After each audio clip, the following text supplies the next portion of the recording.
Je souhaite également adresser une pensée respectueuse à l'illustre famille du président Omar Bongo Ondimba, dont plusieurs membres sont ici présents.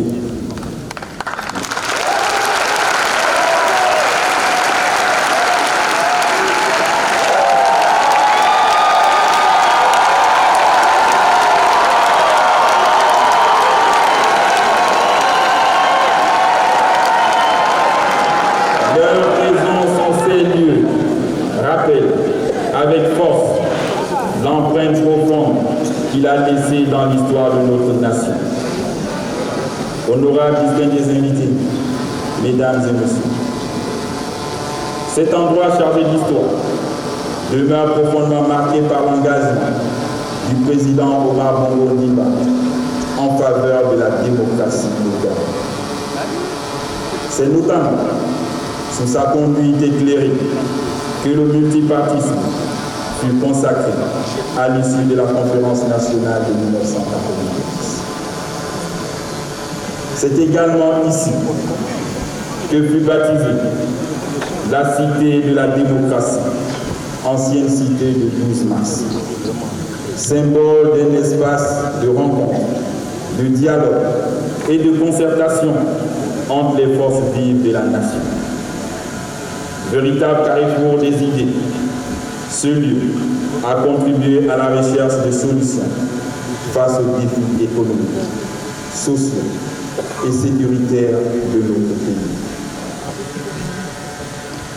Du reste, jusqu'à la tenue du dialogue national inclusif d'avril 2024, ayant conduit à l'adoption du projet de constitution de la 5e République, l'ossature politique du Gabon reposait en grande partie sur les conclusions et recommandations issues de cette importante rencontre nationale, inscrite à jamais dans les pages de notre histoire commune.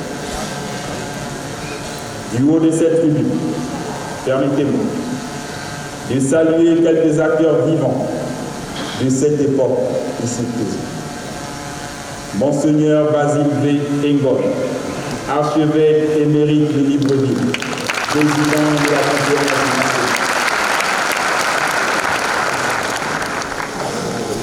Paul Mba Abessol, Louis Bengorsi, Séraphin Gao, Benoît Moutine Zamba, Zachary Liboto, Jean-Boniface Asseli, Jean Poul, Didier Dibou, Jean-François Kouleman, Pierre Claver Maganga Missab, René Demezo-Obian, Paul Biogemba, Léonard Andjemli, Paulette Missambo, Jacques Adjaïno, Marie-Madeleine Boranti, Austin Boukouli, Jean-Pierre Limbumba Lepandou, Paul Kundi, Albertine Maganga Moussaba, Pierrette Douassa, Yvette Gévilo. Je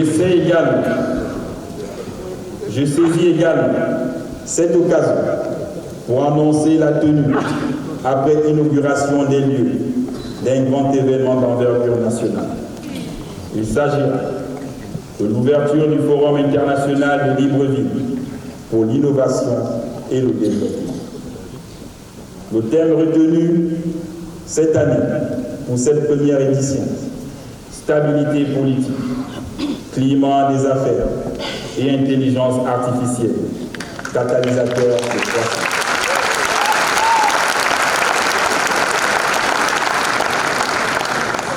Honorables, distingués invités, mesdames et messieurs, havre de paix, le Gabon s'est toujours inscrit dans une dynamique de dialogue permanent et fraternel, tant à l'intérieur qu'à l'extérieur de ses frontières, afin de favoriser la compréhension mutuelle et la recherche de solutions concertées aux défis communs.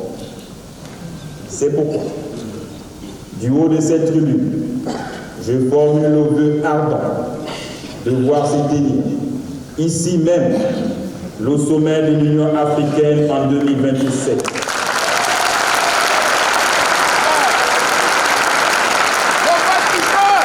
Et de la francophonie en 2030.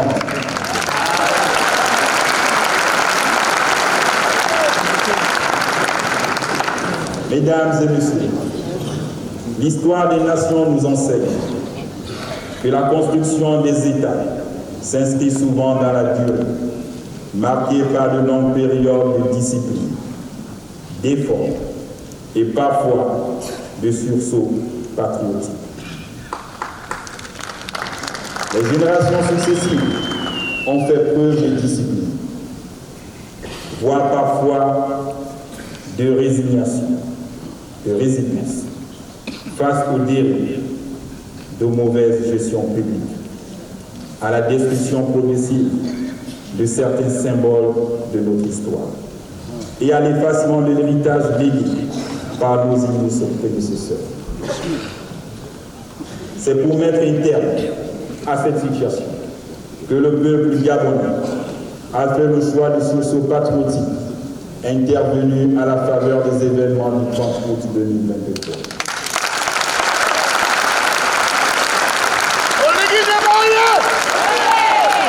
Marquant ainsi une nouvelle étape dans la marche de notre nation.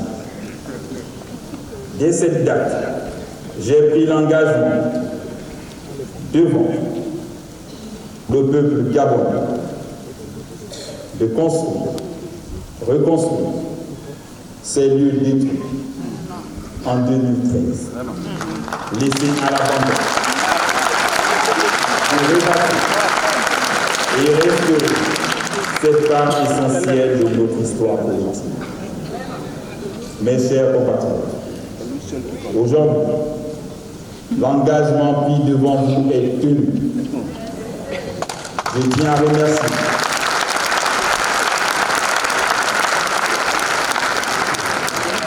tiens à remercier l'ensemble des partenaires, les ONG qui ont cru à nous pendant nos périodes de transition. Ensemble, nous avons démontré notre capacité collective à bâtir et à transformer nos ambitions en réalisation concrète. En restaurant ce site historique, nous avons réhabilité une part importante de notre mémoire nationale.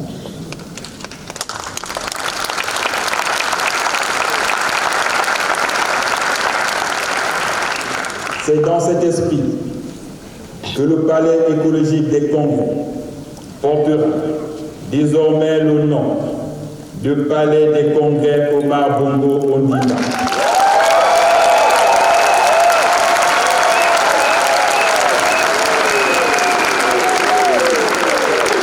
En hommage à l'empreinte qu'il a laissée dans l'histoire politique et institutionnelle de notre pays. Excellence, Monsieur le Président en exercice de l'Union africaine, Excellences, Mesdames et Messieurs les chefs d'État et de gouvernement, distingués invités, Mesdames et Messieurs. Au moment où nous célébrons aujourd'hui cette réalisation importante pour notre pays, je reste pleinement conscient de l'impatience légitime exprimée par notre peuple et son aspiration à voir les réformes se concrétiser rapidement. Cette attente est naturelle et traduit l'exigence désireuse de progrès, de résultats.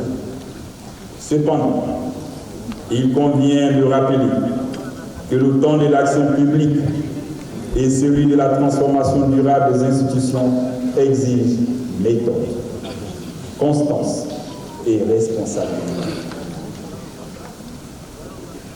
La réussite de cette grande œuvre de reconstruction nationale en 18 mois doit nous conduire vers des lendemains meilleurs et plus promoteurs.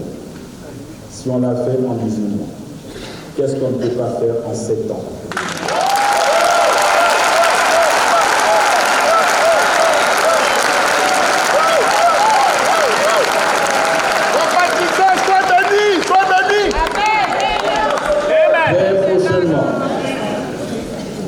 l'occasion de l'obligation constitutionnelle du discours sur l'état de la nation devant le Parlement réuni en Congrès, j'aurai l'occasion de dresser un bilan des actions menées depuis le début de mon mandat et d'esquisser les grandes lignes, les grandes orientations qui guideront notre action pour les années à venir.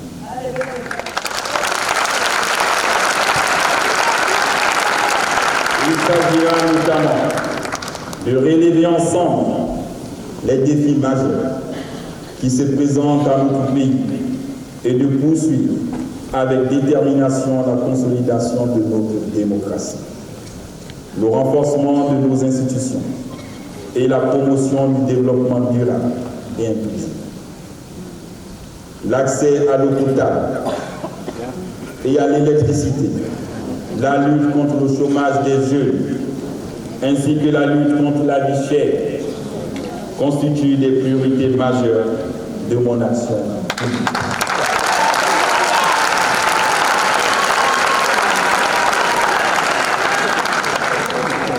Ma volonté de bâtir l'édifice nouveau auquel nous rêvons tous et de transformer notre pays demeure constante et surtout inébranlable.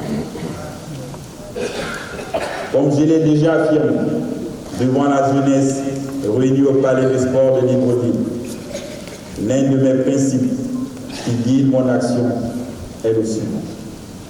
Je dis ce que je fais. Je fais. Et je continuerai d'agir. Et par amour pour mon Gabon, je refuse que l'on me dise que cela est impossible.